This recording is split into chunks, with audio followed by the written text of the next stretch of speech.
Streaming on clickorlando.com, you're watching News 6 at 10 p.m. Breaking now on News 6, delays as long as 12 hours at MCO right now. How a sudden shortage of air traffic controllers could halt all flights. And the cool down is here just in time for Halloween. How low temperatures will go where you live. And we'll have the latest on the arrest of the former Osceola County Sheriff Marcos Lopez. His wife was rearrested. We're going to have more on that coming up. And for weeks now, parts of Sanford have smelled like sewage. Tonight, the fix that could finally make breathing easier and how long it will take. And SNAP benefits are about to run out. Millions of Americans could go without food assistance. How the shutdown has already left local food charities struggling. But we start now at 10 tonight with the big time delays at Orlando International Airport. This comes as we near day 30 of the federal government shutdown. Now, other airports have been seeing disruptions for weeks now during this shutdown. Yeah, this is the first time at MCO. It is primarily impacting flights that are trying to land here. At last check, the average delay was topping 2.5 hours. The maximum delay, 714 minutes. That's 12 hours. And you can see all other Florida airports. The good news right now are they're in the green. Yeah, now keep in mind, as essential workers, air traffic controllers have been working through the shutdown without pay for almost a month now. So one alarming FAA advisory warned, quote, users can expect a period of time later in the evening when no arrivals will be able to land, as there will be no certified air traffic controllers available at MCO.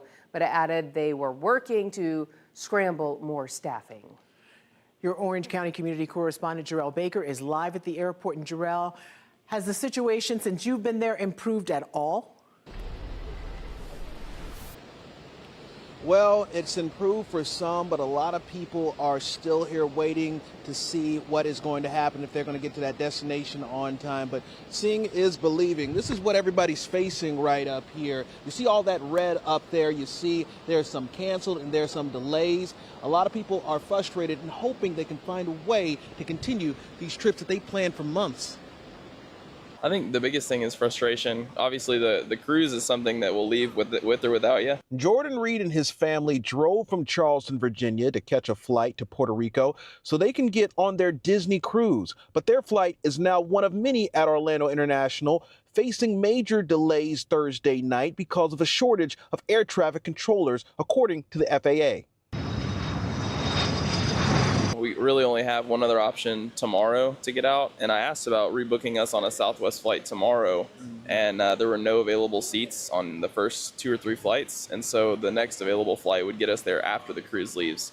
The delays are also jeopardizing Julia's trip to her friend's wedding in Wisconsin this Saturday. A little inconvenient that a lot of flights happen to be delayed, and it's not just a little bit, it's an hour and a half. It's the latest impact of the ongoing government shutdown, now stretching into its 30th day as air traffic controllers and other FAA employees continue to work without pay.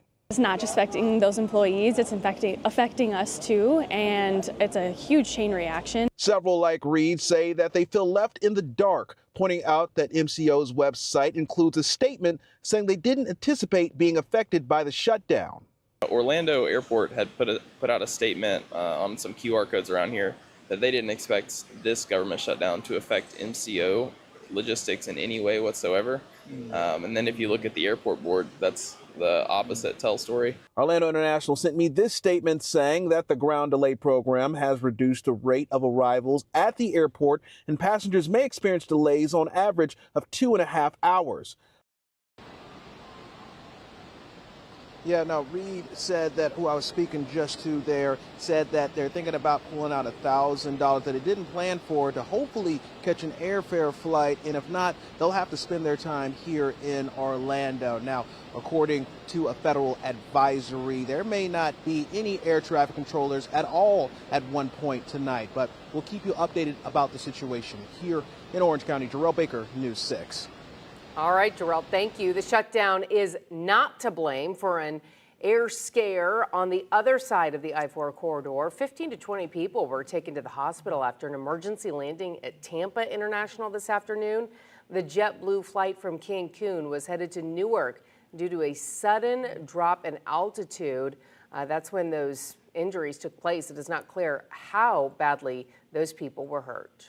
And developing tonight at 10, a live look now at a Department of Transportation camera shows that a part of I-4 may finally slowly be starting to clear up in the Champions Gate area. This is south of Disney. We now know the crash that caused this mess was caused by a Nissan that was fleeing a traffic stop. So here's a look from that same camera earlier this evening when all lanes were shut down. Troopers tell us one of their own was trying to pull the Nissan Sentra over when it took off. After it crashed, they arrested one person, but 2 others ran off. FHP says it is still a good idea, though, to avoid this area if you can. Another story could make you say brr. You may be seeing wind blowing the trees as we look live at our Launch Credit Union Port Cam.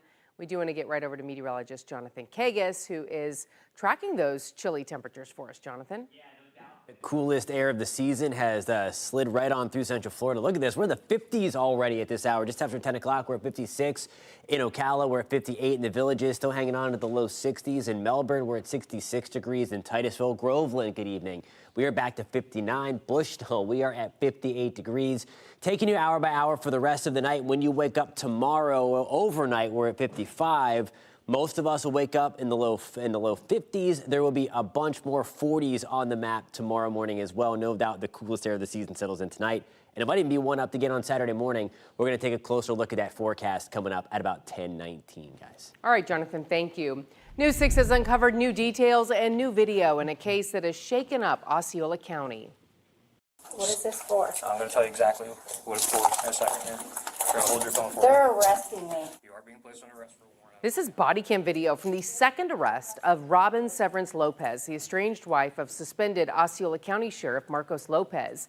At the time, no one, including her own attorney, knew why she was being rearrested. Tonight, we are getting those answers. According to her arrest warrant, over the summer, prosecutors say she deposited and withdrew tens of thousands of dollars from new bank accounts, all while asking a judge to remove her GPS monitor, testifying under oath that she was basically broke. Given that you're not receiving any income from working and that your personal account is frozen, can you afford the $10 per day for the GPS monitor? No, I can't. Days before that hearing, investigators obtained photos that reportedly show Severance Lopez opening up 3 separate bank accounts under only her name.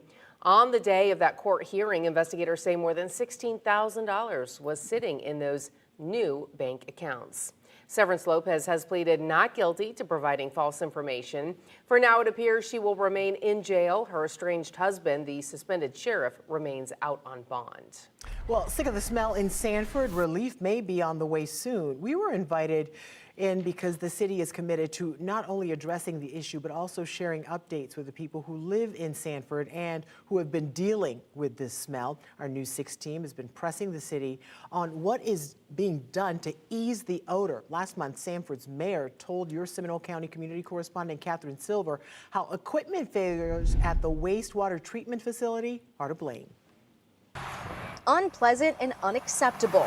That's how Sanford city manager has described the smell coming from this wastewater treatment plant near Lake Monroe. It's been an ongoing odor issue ever since we learned that the fan that pulls air from the tanks here through an odor control unit broke. On top of that, there were issues with the drying system, and the city admits that they weren't running some equipment like it should be. But there is an update. The city manager posted this statement on social media this week that says while they wait for a custom odor control exhaust fan to arrive next month, they've installed a temporary fan, which has provided some relief. Do you feel that? The smell is not that bad like they used to be. We first met Antonio Echavarria in September, a retiree who moved from New Jersey and told us the stink made him rethink what he thought would be the home he and his wife spent their golden years in. When did you notice a difference? Right after you guys show up. I'm sorry. He broke down because he thought about selling his house. I was ready, look. But the same month we spoke, the city got a purchase order issued. We've been following up, and Thursday got to see not just the facility, but also the fix firsthand. This is the temporary fan right in front of us. Yes. The Utilities and Public Works Director explained the custom replacement that's coming is more high power. The permanent fan is larger, pulls more volume of air than that one does, and has a much more powerful motor. But as I stated, that one is assisting and aiding in the process, which is why you don't really smell much of an odor right now. It's enough relief for Echevarria to spend more time outside and less time thinking about packing up and getting out. For now, he's taking a deep breath Right now, of relief. went through hell with that smell. You think you'll be happy here for the future? We like it. We like it. And as we told you at the top of this newscast, we are now just shy of 30 days into the government shutdown. While the flight delays may be inconvenient, in 2 days, the Trump administration is cutting off SNAP benefits, saying the funds have run dry. 1 out of every 8 Americans relies on the program that was once called food stamps. Your West Orange community correspondent, Tylisa Hampton, spoke with a Winter Garden food pantry about how they are already seeing impacts.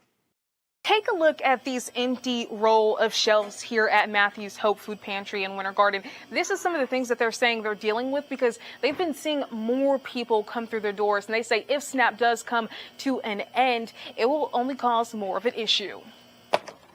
Helping out where he can. I marked the barcode. For Matthews Hope volunteer David Stamper, like others who come in on SNAP, he does not just find it essential, but a lifeline. Mentally, having that security, to have like food on the table or, having a meal for the next day, that's the worry. With the possibility of SNAP benefits at risk of stalling as the government shutdown continues, Matthews Hope Food Pantry in Orange County is seeing their shelves scarce. How much pressure would you say you all are feeling? At this point, the need has grown so much. We go through between $15,000 and $20,000 of food resources net daily. Over 41 million people are enrolled in SNAP, according to the United States Department of Agriculture, and 2.9 million are enrolled in Florida. Having EBT gave me that help. I didn't have to fully rely on the pantry, and now I'm gonna need to be, 100%, relying on that. One woman says how she wanted to be on SNAP, but now she's afraid that option will not come soon.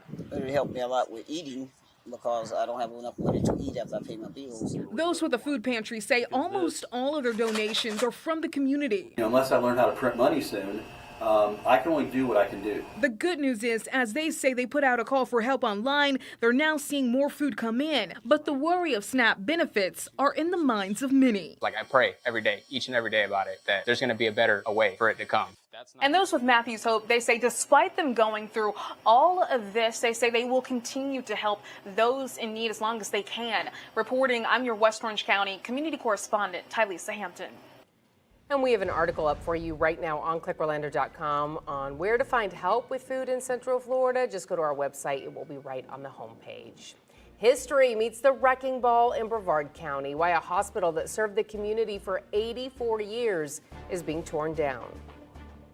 What was your experience with Mr. Heasley? Terrible. Unfortunately, I hate to say it, but terrible. First, though, we are digging into a business after a couple says that they are out of thousands of dollars. Our investigation is next. You're watching News 6 at 10 on a Thursday night, covering Port Orange, St. Cloud, and all of Central Florida.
Now on News 6, the Lake County couple says they are out thousands of dollars after hiring a handyman who took off with their money and never did the work. And as News 6 investigator Louis Bolden learned, the Lake County Sheriff's Office has now issued a warrant for the man's arrest. Yeah, this is what he was supposed to do all the way down here. 82-year-old Irene Simon says she hired a handyman to repair the skirting around the bottom of her home. The work has now been completed by another company, but she says the original one ran off with her money. What was your experience with Mr. Heasley? Terrible. Unfortunately, I hate to say it, but terrible. Simon says she found Florida Priority Home Solutions online. She signed a contract to pay the company $3,000 for the job, with $1,500 up front, $500 in cash, and a check for $1,000. And he was supposed to hold off on cashing that check until the end of the month. Instead, the owner of the company, Chad Heasley, seen here on surveillance video, went to Amscott in Leesburg early and cashed the check. But the account had insufficient funds, according to the incident report. And so what happened was Chad came to the house and he said that he needed to have the $1,000, okay, to pay back Amscott. Simon says she gave Heasley another $1,000 to pay back Amscott, but she says he never did. So he just took the money and ran. He took the money and left. Simon reported the incident to the Lake County Sheriff's Office, who has now issued a warrant for Heasley's arrest. So if he happens to be involved in a traffic stop or he comes in an encounter with law enforcement, then he would be arrested. News 6 did some digging and found Florida Priority Home Solutions is not registered with the state. On the contract they signed, the address for Florida Priority Home Solutions is listed as 4421 College Drive in Orlando. That's right off Ivy Lane, but as you can see, it's an empty lot. We called the number on the contract and got a voicemail. We also went to an address in Point Siena, but we're told he has not lived there for more than a year. If you have any information about Heasley, you're asked to call the crime line at 1-800-423-TIPS. I'm Louis Bolden, News 6. In Brevard County, demolition is now underway at Rockledge Hospital. Yeah, workers spent part of Thursday taking out metal signs and parking lot railings while the entire former hospital property is now fenced in. Orlando Health closed Rockledge earlier this year after finding black mold. It served the area for 84 years. Orlando Health does have plans for a new emergency room in the area, but for now, people in Rockledge and Cocoa have to go to Cape Canaveral or Melbourne. Demolition is expected to take about 2 months. All right, we want to check in now with meteorologist Jonathan Kagas, who is standing by.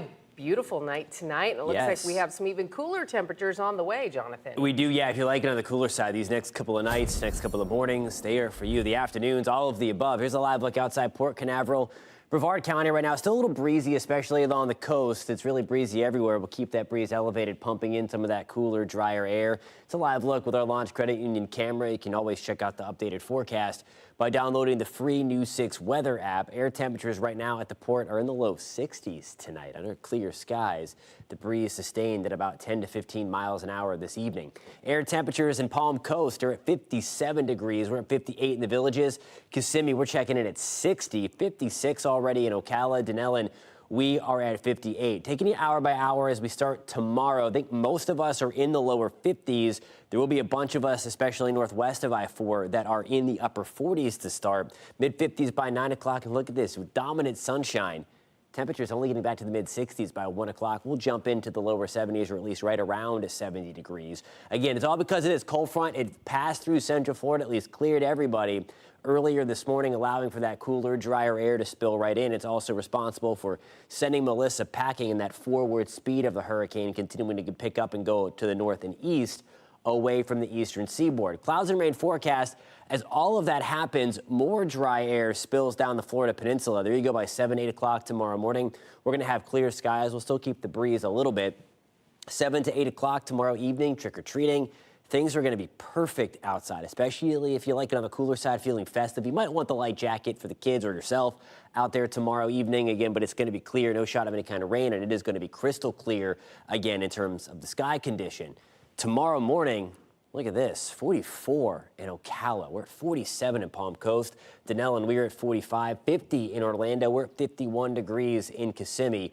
Tomorrow afternoon, it is going to be very comfortable again, back to the upper 60s and lower 60s. Sunshine, forget about that. That is going to be dominant. And again, a very nice afternoon, a very nice evening for the kids if you're planning on trick-or-treating throughout all of Central Florida. Air temperatures by 5 o'clock around 70. We're going to dip back into the mid-60s by 7. By 9 o'clock, we're into the mid to upper 50s. So a crisp night will keep the breeze a little bit, but it's going to be very, very nice for the kids out there for trick-or-treating. 72 on Friday tomorrow, staying in the low 70s on Saturday, going up a little bit on Sunday, watching for a slight chance for a few showers to kind of sneak back in here Monday into Tuesday. Either way, that's the first 7-day forecast, I think, that we've kept in the 70s all week long. Looking good, Jonathan. Thank you. Central Floridians are working to help the people of Jamaica after Hurricane Melissa.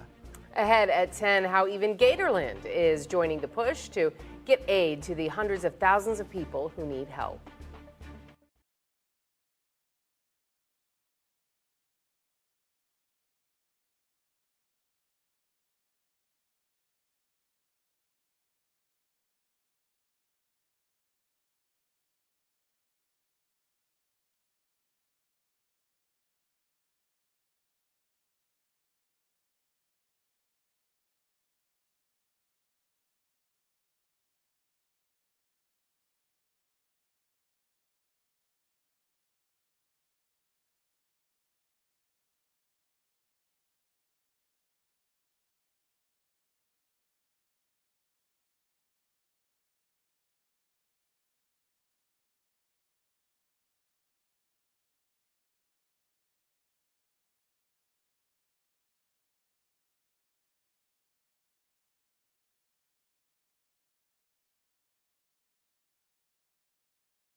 Gatorland Global has started an emergency relief fund to help the people and animals in need of a helping hand after this major storm.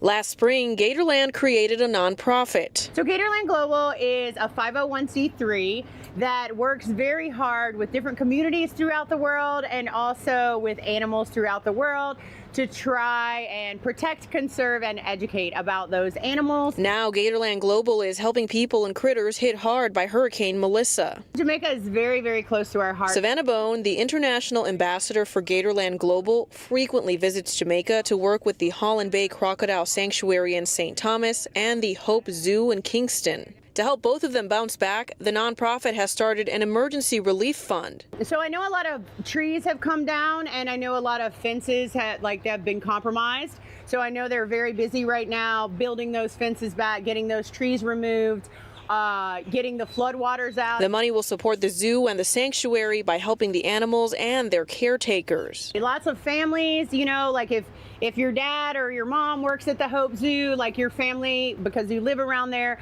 might have some needs that we might be able to meet, or we might be able to give you some money to help meet those needs. 100% of the proceeds will go directly to funding animal rescue and rehabilitation, enclosure and habitat repairs, and humanitarian aid. Americans go to Jamaica all the time, and we have so much fun there, right? Like, we love the beaches, we love the people, we love the food. It's a good opportunity for us to give back to Jamaica. Again, all proceeds go directly to help the sanctuary and the zoo and the people who are there taking care of the animals. We do have a link if you would like to donate over at this story at clickorlando.com. Reporting in Orlando, Stephanie Rodriguez, News 6.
You can find all of tonight's stories plus breaking news on News 6 Plus. It is free to download on your smart TV or streaming device. Have a great night.